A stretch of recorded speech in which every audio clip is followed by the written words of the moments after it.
साधारण ब्याज उदाहरण 2। आओ कुछ साधारण ब्याज के प्रश्नों को हल करें। पहला यह है, एक राशि 10% ब्याज दर पर 2 वर्षों के लिए उधार ली गई। अगर 2 वर्षों के बाद लौटाई गई राशि 1920 रुपए थी, तो मूलधन कितना था? अब अगर आप इन प्रश्नों को देखें तो यह लौटाई गई राशि अर्थात मिश्र धन के बारे में बात कर रहा है। तो लौटाए गए मिश्र धन को ज्ञात करने का सूत्र क्या है?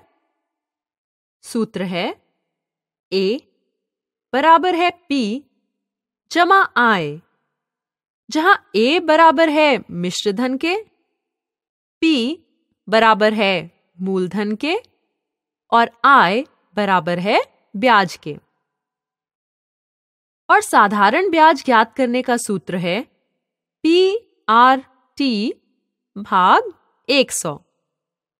और हम जानते हैं कि P मूलधन है, R ब्याज दर है और T समय अवधि है। तो यदि आप दूसरे सूत्र से I का मान लें और इसे पहले सूत्र में रख दें, तो पहला सूत्र कुछ इस तरह दिखेगा। A बराबर है P जमा P RT भाग 100, जिसका मतलब है कि आपने I को दूसरे सूत्र के साथ प्रतिस्थापित किया। आओ अब अपने प्रश्न को देखें।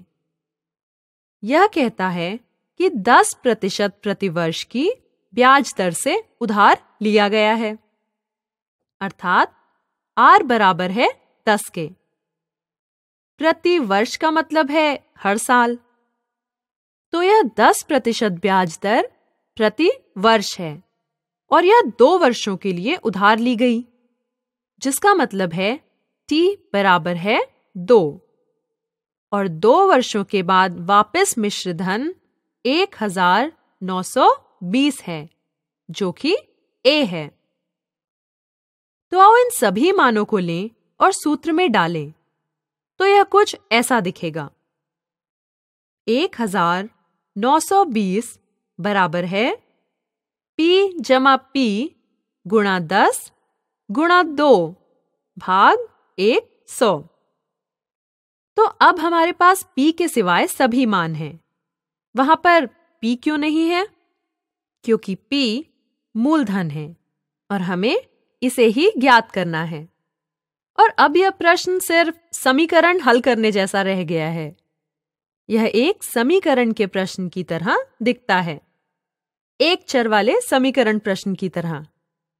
तो अगर आप दाईं तरफ के अंश को देखें तो यह कहता है P गुणा 10 गुणा 2। तो वास्तव में यह 10 2 बार 20 है, तो यह 20P है। तो हमें जो प्राप्त होता है वह है P जमा 20P भाग 100 बराबर 1920। मैंने यहाँ पक्षों का स्थानांतरण किया है। इसका मतलब है कि मैंने पक्षों का स्थानांतरण सिर्फ चर को बाईं तरफ रखने के लिए किया है, जिससे कि यह थोड़ा आसान दिखने लगे। आप समीकरण के पक्षों को स्थानांतरित कर सकते हैं, यह अपना मान नहीं बदलते। तो अब हमारा समीकरण इस तरह दिखता है। P जमा 20P भाग 100 बराबर होता है 1920 के। 20 एक बार 20 होता है और 20 5 बार 100 होता है। तो समीकरण कुछ इस तरह दिखेगा। P जमा 1/5P बराबर है 1920 के। अब अगर आप पहले P को देखें तो इसके साथ गुणांक नहीं है, मतलब इसका गुणांक क्या होगा? इसका गुणांक होगा 1। तो अब हमारा समीकरण वास्तव में इस तरह का है। 1P जमा 1/5P बराबर है 1920 के। अब आओ दोनों p को जोड़ दें, तो हमें प्राप्त होता है 1 जमा 1/5p बराबर है 1920 के। अब हम जानते हैं कि इस मिश्रित संख्या को कैसे एक अनुचित भिन्न में बदला जा सकता है।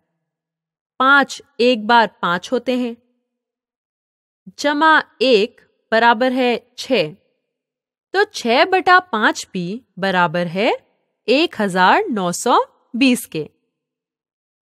1920 भाग 6 बराबर है 320, तो p बराबर 320 गुणा 5 होगा।